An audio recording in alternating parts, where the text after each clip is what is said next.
Bonjour, bon matin à tous et toutes et bienvenue à la réflexion Jésus nous parle aujourd'hui. Alors, je voudrais, parce que c'est la première fois que je prends la parole en 2024, je veux vous souhaiter tous mes vœux pour la nouvelle année. Que la paix, la joie et l'amour du Christ vous accompagnent chaque jour de cette nouvelle année et qu'elle vous apporte la santé. On sait que la santé, c'est important parce que quand on est malade, c'est pas drôle. Alors, ce matin, dans l'Évangile, les scribes tournent en mal ce que Jésus fait, ce qu'il dit. Ils crient à ceux qui veulent bien l'entendre que Jésus est possédé par le démon et qu'il expulse les démons par Belzéboul. Alors, Jésus les rassemble et prend le temps de mettre les choses au clair pour qu'ils comprennent bien son action, ses actions. Alors, sans plus tarder, dirigeons-nous vers la parole de Dieu. Le ciel et la terre éclataient de joie, le divin enfant est né. Alléluia, Alléluia. Gloire à toi dans les cieux, Alléluia. Le Seigneur soit avec vous et avec votre esprit. Évangile de Jésus-Christ selon saint Marc. Gloire à toi, Seigneur. En ce temps-là, les scribes qui étaient descendus de Jérusalem disaient « Ce Jésus est possédé de Belzéboul. C'est par le chef des démons qu'il expulse les démons. » Les appelant près de lui, Jésus leur dit en parabole « Comment Satan peut-il expulser Satan? Si un royaume est divisé contre lui-même, ce royaume ne peut pas tenir. Si les gens d'une même maison se divisent entre eux, ces gens ne pourront pas tenir. Si Satan s'est dressé contre lui-même, s'il est divisé, il ne peut pas tenir. C'en est fini de lui. Mais personne ne peut entrer dans la maison d'un homme fort et piller ses biens s'il ne l'a d'abord ligoté. Alors seulement il pillera sa maison. Amen, amen, je vous le dis. Tout sera pardonné aux enfants des hommes, leurs péchés et les blasphèmes qu'ils auront proférés. Mais si quelqu'un blasphème contre l'Esprit Saint, il n'aura jamais de pardon. Il est coupable d'un péché pour toujours. Jésus parle ainsi parce qu'ils avaient dit « Il est possédé par un esprit impur ». Acclamons la parole de Dieu. Louange à toi, Seigneur Jésus.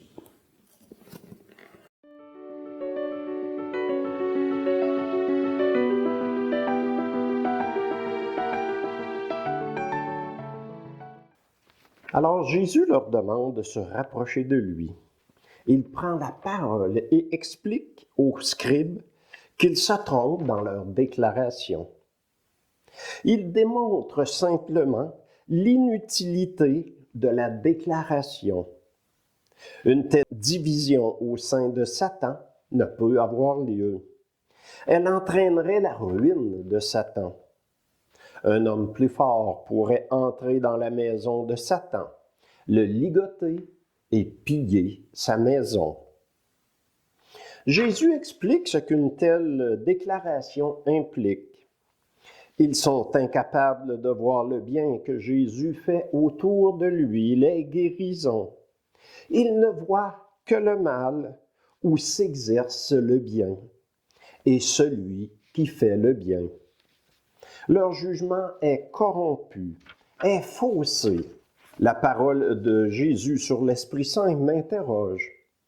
Quel genre de relation j'entretiens avec l'Esprit Saint? Est-ce que je suis capable de voir tout ce qu'il fait en moi et autour de moi? Dieu est amour, miséricorde, bonté.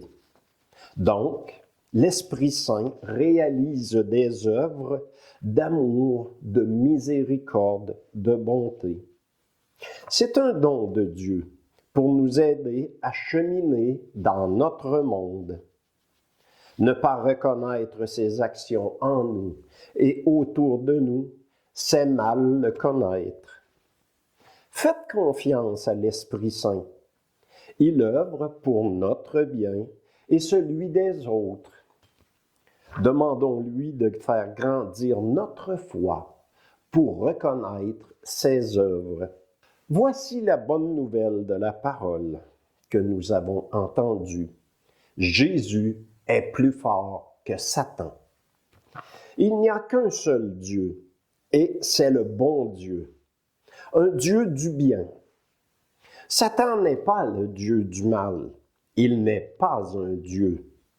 C'est une créature comme les autres qui refuse de l'accepter. Elle rejette tout ce qui est de Dieu et aspire à devenir un Dieu. Mais elle n'est pas un Dieu.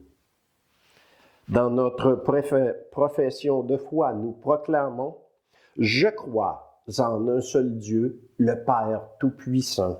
Ne pas admettre qu'il n'y a pas de Dieu du mal ne veut pas dire que nous nions l'existence de Satan. Loin de là. C'est juste le remettre à sa place. Il ne faut pas dire que le mal n'existe pas dans notre monde. Il existe. Nier son existence, c'est ce que Satan espère le plus. S'il n'y a plus de mal sur notre monde, tout est plus ou moins bien. Même si je dois écraser mon voisin pour vivre, c'est bien pour moi, parce que c'est bien pour moi. Pas besoin d'un Dieu, puisque tout ce que je fais est bien.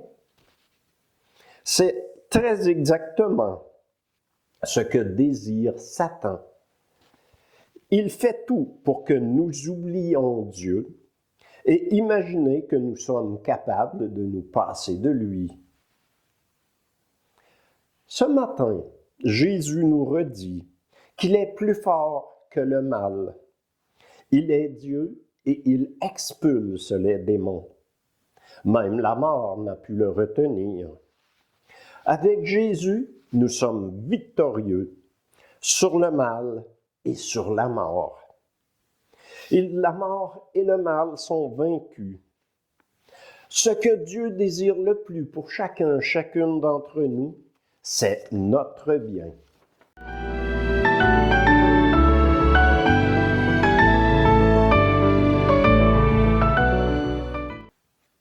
Prions. Seigneur Jésus, augmente notre foi pour nous permettre de voir les œuvres de l'Esprit Saint en nous, autour de nous. Aide-nous à ne pas nous opposer à ces œuvres.